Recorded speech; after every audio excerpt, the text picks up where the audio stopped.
Well, good morning. It's great to be here, and since I was coming to Warsaw, I figured a polo would be acceptable. I know Mark is wearing a suit and tie, but I'm not going to apologize too much. It's good to be comfortable, yes. But anyway, it's great to be here, and congratulations on the new facility. This is great. It's great to see a great turnout this morning, and looking forward to just a good conversation. Obviously, a lot of things going on in the world, and we continue to watch with anticipation and concern, and of course, just even the reminder last night of the loss of a great actor in this country. That things just never are that bad, and but at the same time, we have to remember his family and his life. And I got home last night after a long day, and you see something like that, it just kind of brings everything back home, and to realize that life is precious. But we obviously have a lot of things going on in the Middle East and in Ukraine, of course things going on in Africa, and so our hearts are definitely thinking of a lot of those folks who are in much more difficult situations than what we are this morning. So very grateful for what we have here. Well, it's great to be home. Of course, 2 months in Washington D.C. is about 1 month too long, and it gets to be kind of stale, and maybe the tensions are a little bit higher than normal. But I want to just get into just a legislative update this morning, and then we'd be glad to open up for comments, questions. Anybody have the answers, please share them. Don't keep them to yourselves.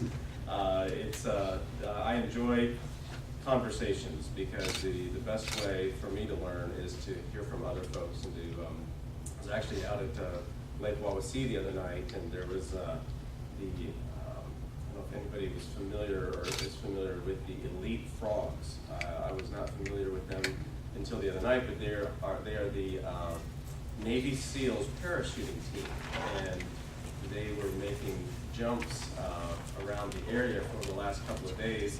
And they told me that if I was there at 10 o'clock Saturday morning, that I could jump out of a perfectly good plane with them. And I had a town hall meeting in Kendallville at 10 o'clock, and I think that was the time I really wanted to be at a town hall meeting, because jumping out of a plane, I want to do it someday, but I'm just not brave enough yet. But I figure if there's any time to do it, it'd be with the Navy SEALs. So, but they were, we had a short conversation there.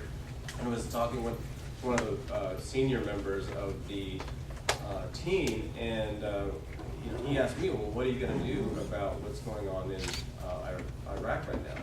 And I said, you know what? I said, honestly, I want to know what you think, because you've been in those situations, you've been in those fights, you've been in the trenches, and it was his answer was something that I hear from a lot of folks in the business world, and I think this just shows the trend of where we're at today, where everything has expectations and regulations that even our military men and women have to abide by as well. And he said, if you're going to send men and women into areas like that, you cannot let them go in there with one hand tied behind their back. You have to let them go in and do the job and protect themselves, first of all, but also do the job that we sent them in there to do. And I thought that was very interesting, because I think, for me, I was in Afghanistan a couple of years ago, and heard this similar sentiment from folks, that if you want us here, let us do the job. If you don't want us to fulfill the objective here, then we might as well just come home. And I think we are seeing today in Washington this just this regulatory environment in all aspects, even within the military. And so that can become very frustrating. It's good to see Mayor Tollimer here, and also Mr. Sanders as well, and Mr. Howie. And I don't know if I'm missing other government officials, but it's always good to see local officials, because that's really where the rubber meets the road. And as I've said, we have an environment going on in Washington that really affects our state and local governments as well, and can be very frustrating for them. Want to talk on several different issues, just briefly, and like I said, I'd be glad to open it up. But as many of you know, we have an issue on the border with the immigration situation right now along the southern border, and that was what we had discussed quite a bit through the last month in D.C. And the president had asked for a $2.7 billion supplement to help pay for National Guard, to pay for humanitarian efforts, Border Patrol, but then he started to add things, a variety of other things. With wildfires in the West, he wanted to add fire suppression, he wanted to add a variety of other spending that wasn't part of the immigration issue itself, and also none of it was offset. We didn't reduce spending somewhere else to pay for the $2.7 billion. And so what we ended up passing out of the House, and the Senate has not taken it up as of yet. We passed a $694 million rearrangement of funds, and so most of it goes to those countries like Guatemala, Honduras, other Central American countries that already receive foreign aid from us. And we said, look, we will reprogram that money so you can use it because these children are going to come home at some point, and that'll give you the ability to take them back. And of course, this is a really difficult situation because, you know, we are a nation of immigrants, and I can't blame anybody for wanting to come to America. I did some mission work in Guatemala a little over a decade ago in an orphanage, and I know the stories that those people and young children hear about America and how great America is, and how wonderful it would be to go to America. But there is a legal process that everybody needs to follow, and you know, when coyotes are telling families and young people in those countries that, you know, you give me $5,000–$10,000, I'll get you to America, and then, you know, you'll either have citizenship or they're going to do amnesty, and you'll become an American. That's not the truth, and it's not fair to those young people. And so on one hand, they're a victim there, and then once they arrive here, you know, I was talking with Congresswoman Susan Brooks. She had seen several young people at the Indianapolis airport, and she said the youngest one was 2 years old, and she said no parents around. Likely, some of the older children were siblings, and so they are, you know, traveling without parents. In some cases, parents are here. They may have left the country. They had the country of origin, and they come to the United States, and now children are trying to follow. But we have a process that we have to follow, and that is one of the messages that we're trying to send to not only those countries, but also to the White House as well. So we have to follow the law. We have to know what's going on at the border, who's coming in, what's coming in. We don't know. We know drugs are coming in for sure.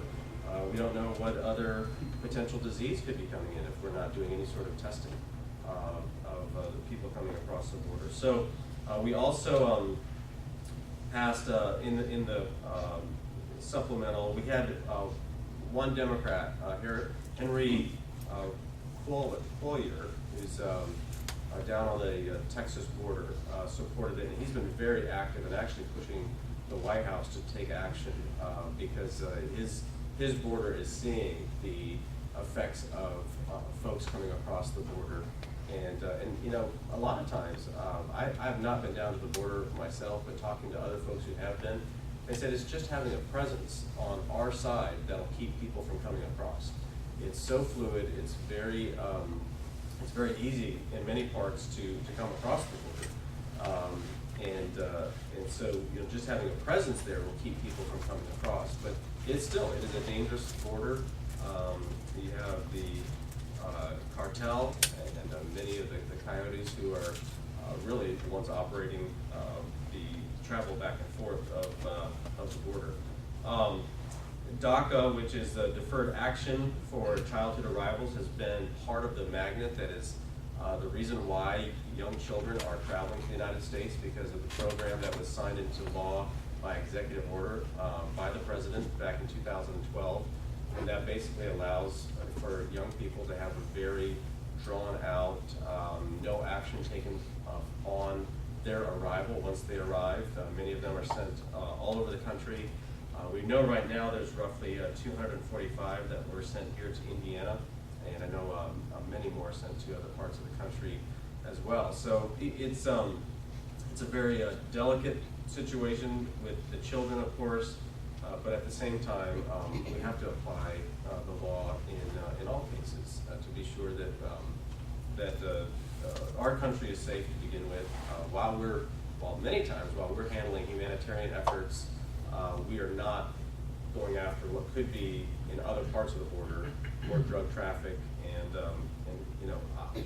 I think we would be silly to say that there's no terrorist trying to come across the border, because I'm sure that does create an opportunity for bad folks to try to make it into the country as well. Israel, of course, many of us very concerned about the situation in Israel and the Gaza Strip. We have, there's, as of Monday, a 72-hour ceasefire. That only continues to, seems to escalate. The difficulties there, and many of us know, of course, the Middle Eastern conflicts have been going on since Abraham, and the difficulties that continue to happen there. My belief is that we got to just continue to trust, Benjamin Netanyahu and his leadership. They live there. It's a very dangerous part of the world, and in any sort of diplomatic efforts we can make, economic action that we can take, and finally, if military action needs to be taking place, that should be all on the table. We did just before we left D.C. We did give we passed a bill that gave $225 million to Israel's Iron Dome program, which is just a remarkable remarkable technology where you have the radar, the technology that can sense as soon as a rocket is sent from any part of that region, can sense it within milliseconds, and can then send another rocket to meet it in the air and knock it out of the sky, and hopefully what would be a safer area than where there would be plenty of people that could be hurt, but has saved hundreds of lives. And so that's one of the things that we as Americans can feel good about, that we've helped Israel develop this technology. We have access to it ourselves, but it's really remarkable how we're able to, what they said, what the Israeli officials will tell you, that we have to build a rocket that costs $225,000 to knock a rocket out of the sky that they can build for $250. And so they can do a lot of damage with a small amount of money with their rockets, but we have to have the technology to track it, find it in the sky, and knock it out of the sky, and that obviously costs a lot more, but it is really remarkable. The situation with Ebola continues to be in the headlines quite a bit. Of course, the outbreak in the Western African countries is concerning to the rest of the world as well, and we continue to monitor that. Back here at home, we continue to deal with something that's very close to a lot of our hearts, and that's the Highway Trust Fund, and how do we continue to build infrastructure here in the country. The Highway Trust Fund is expected to go broke later part of this year. We passed a short-term measure. Again, I'm going to get used to that, because I'm going to say a lot of short-term measures, because that's what Congress has been doing lately, is just a lot of just short-term patches to get past the election, is basically what the driving force behind that, which becomes very frustrating, because how does anybody ever plan long-term if we're only passing legislation that gets us through November, gets us another 3 months or 6 months. Very, very difficult to plan accordingly. There was a $10.9 billion extension of the Highway Trust Fund. There were offsets for that. Again, a lot of different ideas. I'd be curious what this group thinks about ways to fund highways. Different factors are causing the Highway Trust Fund not to build up as fast. Obviously, less gas is used through more efficient vehicles. But do we offset that $10.8 billion, which goes through May of 2015?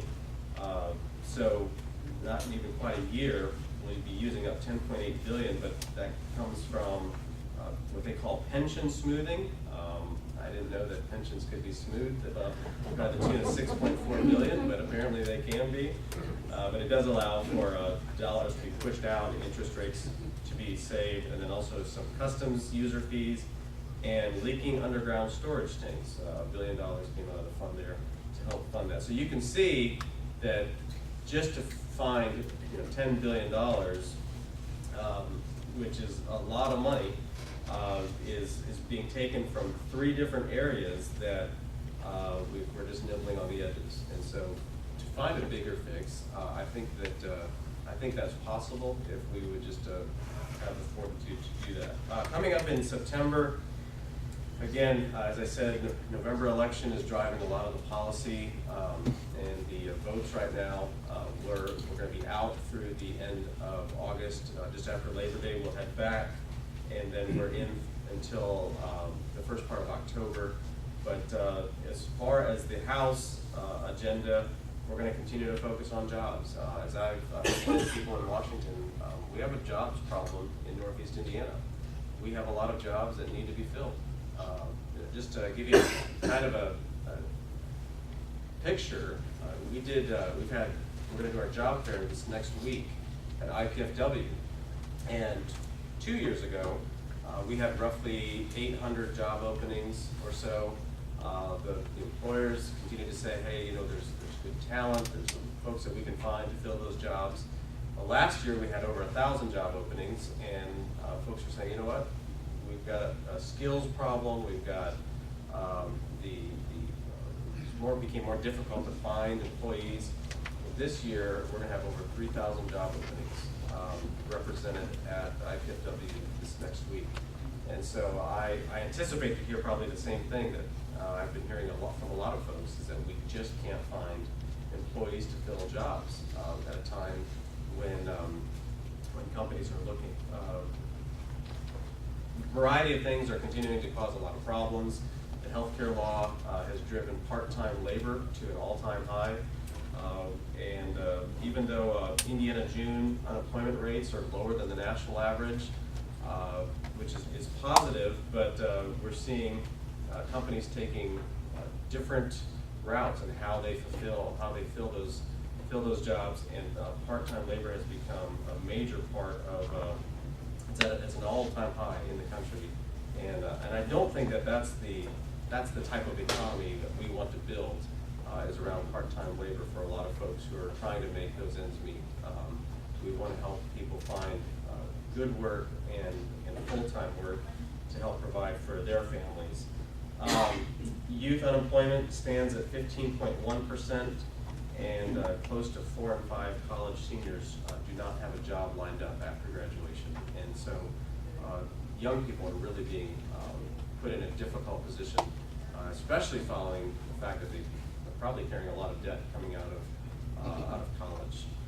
Energy and gas prices, and I always throw groceries in there. Gas and grocery prices continue to go up. Just a quick picture again. Obama took office. The average cost of a gallon of gasoline was $1.85. Today, it's $3.52 on average. We've seen federal land drilling has dropped 6%. Over the past several years, and even though private sector, private lands, and even some state lands have offset that, we're still seeing the access to federal lands continuing to drop. And then on top of that, back to what I said earlier, the regulations that coal-powered facilities especially are seeing. I was talking with the co-ops earlier this year, and they had told us, told me that if it was going to be a hot, hard summer, that there was a potential for brownouts. And thank goodness that we haven't seen as hard of a summer, but I know there's a lot of nervousness around the ability to provide the services that we need. Now, I know for Northeast Indiana, the old 3rd district used to be the most heavily manufacturing district in the country. By the time you took in Elkhart County with the RV industry, the medical device industry here, auto, steel, everything else that we build in Northeast Indiana, we don't have a lot of power production here, but we have a lot of power consumption. With the new district, it's still, we're the 2nd most manufacturing district in the country, but that just shows the demand that we have here to continue to build and manufacture. Power and energy are just such an important component to our economy here. And so we're very grateful for the work that our utilities do to make our economy work. We have passed several different bills dealing with the regulations to try to hold the EPA back. I would say before, probably before the healthcare law really started taking effect, the most complaints that I heard in our office was the amount of regulations that the EPA continues to pass by rule. And that's very difficult and hard to always understand, is that when you have unelected bureaucrats passing a rule that has the authority of law, we all have to comply. And to deal with folks in Washington or in the different regional areas becomes very, it can be very frustrating. And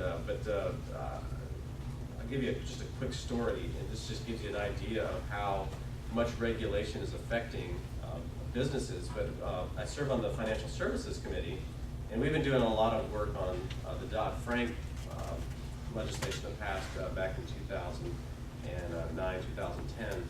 And that was the overhaul of our financial system, financial services system, industries, from banks, insurance, and a variety of other things. Well, this young guy came in from central Kentucky and serves a county with about 12,000 people. He comes from a family bank. He's a 5th generation of this family-owned bank in central Kentucky.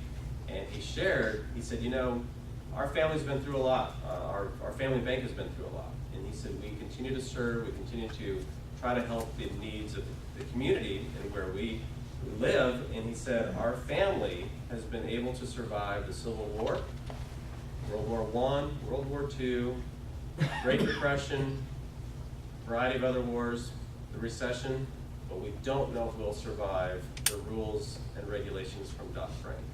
Now just think about that. That's a pretty sad statement when a bank, a family-owned bank business, can survive all of these other, from recession, depression, and wars, but can't survive our own government's rules and regulations.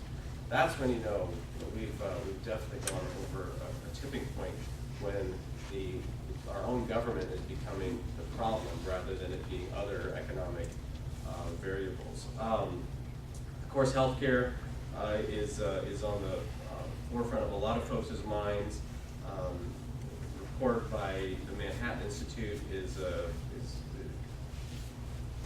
claiming that premiums have increased 40% on average from 2013 to 2014, and access is obviously becoming much more of a difficult, is much more difficult today than what it was years ago. And I don't know what is yet to come. There's a variety of policies that were extended last year about this time for a year, and so I don't know if anybody in this room has anything to share, but would be curious to know what your experiences are, because obviously a lot is going on right now around healthcare and how insurance is provided.